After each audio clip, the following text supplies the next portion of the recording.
Welcome back to my channel. Today I will talking about Windsor Castle.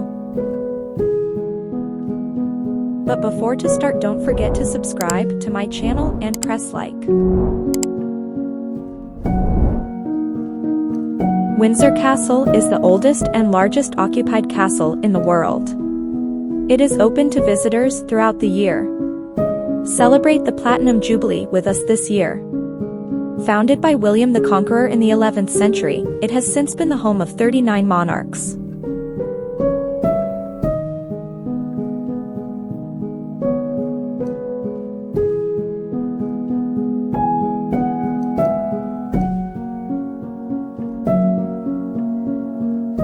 The moat room features a bronze model of Windsor Castle in 1377, drawing on the most recent research of how the castle looked in the past as one of the greatest medieval palaces in Europe. A timeline illustrated with reigning monarchs along the length of the room provides context for the history of Windsor Castle.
There are a lot of things to see and do at Windsor Castle. In the state apartments, you'll explore ceremonial rooms that are used today by the Queen and members of the royal family, and you'll discover historical rooms that were built for Charles II and his Queen, Catherine of Braganza. The state apartments are open when the castle is open, with a few exceptions throughout the year when official state events are taking place. To find out more information about this castle, don't forget to get free headphone at the entrance. The ceremonial rooms are the main state apartments that are used today by the Queen and members of the royal family. Within these rooms, the Queen hosts official visits by heads of state from other countries, investitures, and awards ceremonies, where British men and women are recognized for their achievements. Perhaps the most striking room is the Grand Reception Room. With its chandeliers and gilding, it was once used as the main ballroom in the castle. One object you can't miss in this room is the large malachite urn, presented to Queen Victoria by Tsar Nicholas I in 1839, and one of the largest examples outside Russia. Looking around the gold-covered walls and ceilings, it's hard to believe that this room was so severely damaged in the fire of 1992. The room was painstakingly repaired to its former glory, which you can see today. George IV gave the state apartments a new grand entrance and staircase, added the colossal Waterloo Chamber, celebrating the defeat of Napoleon Bonaparte in 1815, and created a new set of private rooms within the castle, the semi-state rooms. The historic rooms were built for Charles II and his Queen, Catherine of Braganza. These rooms follow the pattern established in English palaces over hundreds of years, a series of rooms getting smaller as they get closer to the most private spaces. Admission was strictly controlled so that only the most important people in the court had access to the king and queen. The semi-state rooms are the private apartments created for George IV. They feature interiors decorated by Morel and Seddon, with a selection of furnishings and fittings taken from Carlton House, George Ivy's former London residence. The rooms are among the most richly decorated interiors in the castle and are used by the Queen for official entertaining. Learn more about George Ivy's ideas for furnishing the green drawing room in our online trail. George IV had a love of fine objects and a taste for the theatrical. With his architect, Sir Geoffrey Wyatville, he completely remodeled the castle's exterior during the 1820s, giving it the romantic and picturesque appearance seen today. He also decided to create the semi-state rooms, a new suite of private rooms on the sunnier east and south sides of the castle, including the magnificent Crimson Drawing Room. This was George Ivy's last and greatest commission, and one of the most elaborate and expensive interior decoration schemes ever carried out in England. Unfortunately, photo and videos is not allowed in the castle, only outside.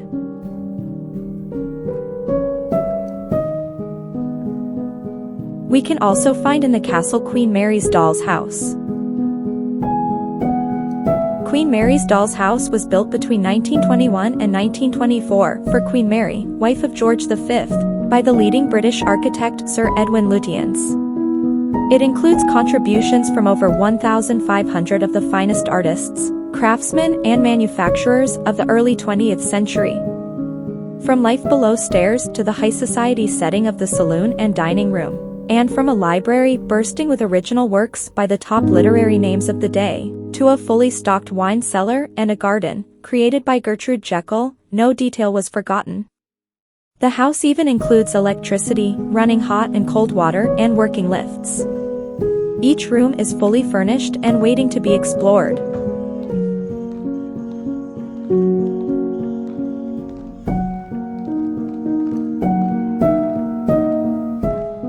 Changing the guard is a colorful spectacle of British pageantry, but also has a military purpose. The ceremony takes place to allow the handover of duties between two groups of guards. The privilege of guarding the monarch traditionally belongs to the household troops, better known as the Guards, who have carried out this duty since 1660. The ceremony can be watched by castle visitors on Thursdays and Saturdays. The guards arrive at the castle just before 11 o'clock.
St. George's Chapel within the grounds of Windsor Castle is one of the finest examples of Gothic architecture in England. Construction of the present chapel began in 1475 under the reign of Edward IV. When visiting, make sure you look up and admire the stone ceiling, which was added by Henry VII. The chapel has been the location of many royal weddings, including TRH the Earl and Countess of Wessex, the Duke and Duchess of Sussex, and HRH Princess Eugenie and Mr. Jack Brooksbank. The chapel is the spiritual home of the Order of the Garter, the senior order of British chivalry established in 1348 by Edward III. Within the chapel are the tombs of 10 monarchs, including Henry VIII and his third wife Jane Seymour, and Charles I. Among the many monuments in the chapel, look out for the spectacular marble memorial by Matthew Wyatt to George Ivy's only child, Princess Charlotte, who died in childbirth in 1817. If you go outside the territory of the castle, you can admire the old town of Windsor.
Thanks for watching and see you in my next video. Please, if you like, press like and subscribe to my channel.